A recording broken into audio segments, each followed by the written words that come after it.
VK Sharma Adarsh Vidya मंदिर शंकर विद्यापीठ आबू पर्वत कक्षा 9वीं हिंदी कार्य के अंतर्गत आज हम कविता कैदी और कोकिला जो कि कवि माखनलाल चतुर्वेदी के द्वारा रचित है का अध्ययन करेंगे। जैसा कि हम जानते हैं माखनलाल चतुर्वेदी एक महान क्रांतिकारी कवि होने के साथ साथ स्वतंत्रता आंदोलन में भी उनकी पूर्ण भागीदारी थी। स्वतंत्रता आंदोलन के दौरान कई बार वो जेल गए और उस समय वो ब्रिटिश काल में जेलों की जो दुर्दशा थी, वहां भारतीयों पर क्या क्या अन्याय अत्याचार किए जाते थे, उस समय की जेलों की भारतीय जेलों में जो दुर्दशा स्वतंत्रता सेनानियों के साथ होती थी, उसका वर्णन इस कविता के माध्यम से किया है और देश के लोगों में एक स्वतंत्रता के प्रति लालसा, क्रांतिकारियों में जोश और उत्साह भरने का कार्य किया। वहीं ब्रिटिश सरकार के जो काले कानून थे, काले कारनामे थे, उसकी ओर इस कविता के माध्यम से संकेत किया है। यहाँ पर एक कोयल के माध्यम से कवि अपनी भावना व्यक्त करना चाहता है। जिस समय वो जेल में होते हैं तो रात के समय एक कोयल की आवाज आती है और उस आवाज को सुनकर के कवि क्या कहते हैं, क्या गाती हो हे कोयल, आप ये क्या गा रही हो, मैं कुछ ठीक से समझ नहीं पा रहा हूं, क्यों रह जाती हो। यानी गाती भी हो और गाकर के फिर चुप हो जाती हो, यानी मैं स्पष्ट रूप से आप क्या कहना चाहती हैं इसे समझ नहीं पा रहा हूं। कोकिल बोलो तो हे कोकिल, आप निसंकोच बोलिए, यानी आप क्या संदेश लेके आई हैं, क्या समाचार लेके आई हैं। यानी कवि कहना चाहता है कि देश में इस समय क्या चल रहा है।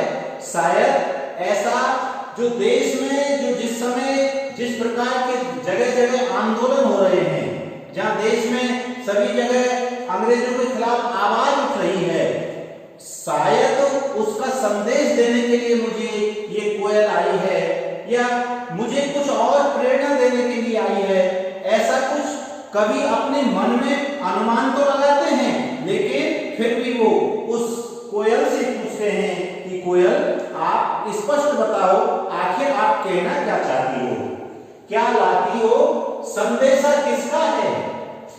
क्या मेरे लिए किसी ने इस स्वतंत्रता का जो संग्राम चल रहा है, इस संग्राम में क्या मेरे लिए किसी ने कोई संदेशा भेजा है। कोकिल बोलो तो ये कोयल आप स्पष्ट बोले ताकि मैं आपकी बात को समझकर इस देश की स्वतंत्रता आंदोलन में अपना योगदान अधिक से अधिक दे सकूं। ऊंची काली दीवारों के घेरे में अंग्रेजों के समय की जिस प्रकार की जेल थी, उसका वर्णन करते हुए कवि कहते हैं ऊंची काली दीवारों के घेरे में, यानी जेल की दीवारें बड़ी ही ऊंची ऊंची हैं और कैसी हैं, काली हैं। ऊंची काली दीवारों के घेरे में, मैं तो यहाँ पर ऊंची ऊंची काली दीवारों के घेरे में बंद हूं, यानी मैं बाहर जाकर कुछ नहीं कर सकता, मैं एक बंदी के रूप में जीवन व्यतीत कर रहा हूं।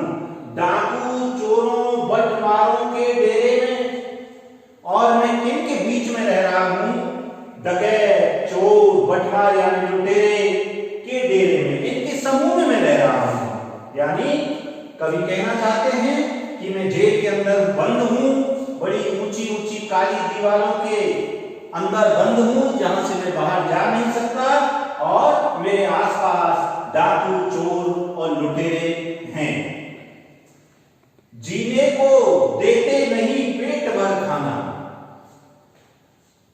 स्वतंत्रता सेनानियों पर अनेक प्रकार के अत्याचार किए जाते थे, उन्हीं में से एक अत्याचार की ओर संकेत करते हुए कवि कहता है जीने को देते नहीं पेट भर खाना।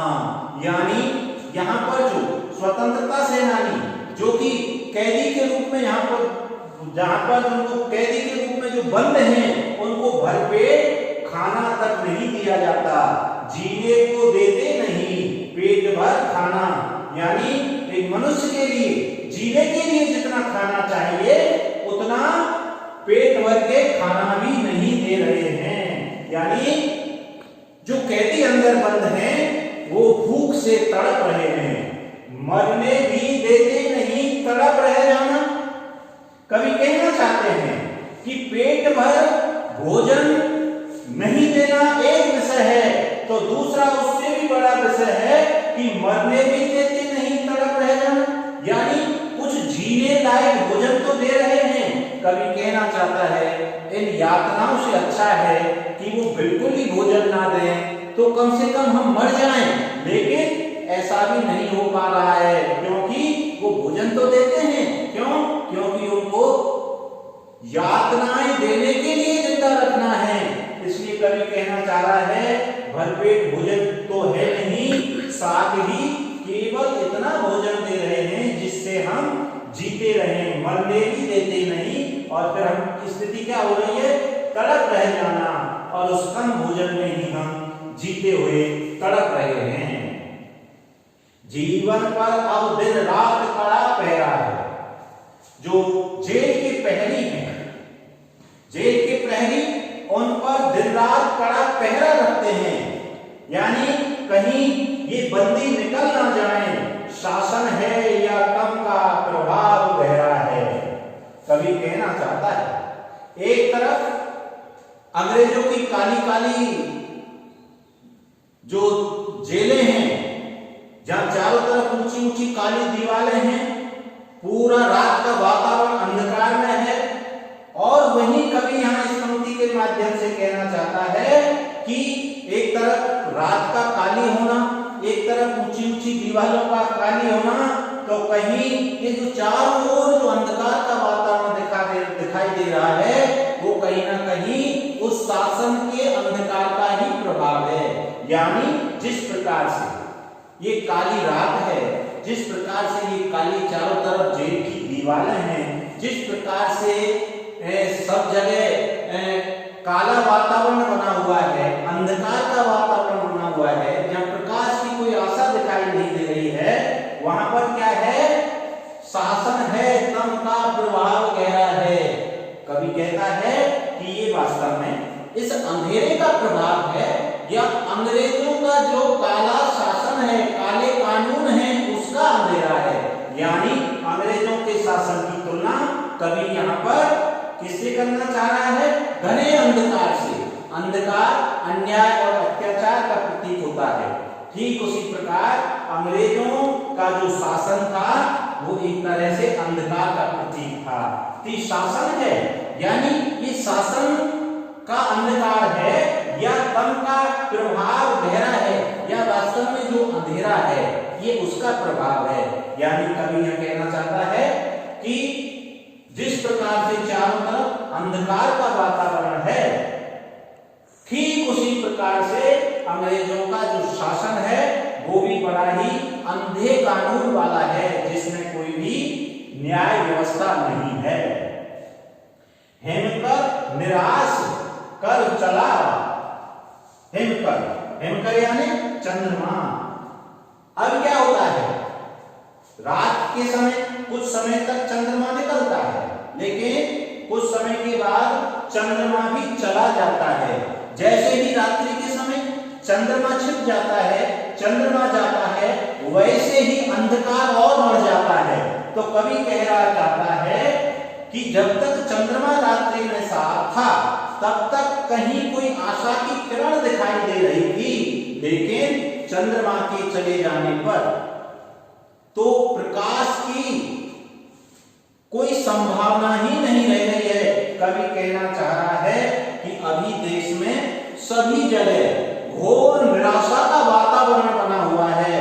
एक आशा चंद्रमा के रूप में थी, यानी जो थोड़ी प्रकाश की किरण दे रहा था, जो थोड़ा इस अंधकार को दूर करने का प्रयास कर रहा था, लेकिन अब यह भी नहीं रहा, क्योंकि हेमकर निराश कर चला। अब तो जो चंद्रमा के द्वारा जो कहीं चंद्रमा की थोड़ी चांदनी उजाला दिखाई दे रहा था, वो भी अब हमें निराश करके चला जा रहा है। रात भी काली, अब तो रात और अंधकारमय हो गई है, रात और काली हो गई है। इस समय कालमा मई जगी क्यों आली।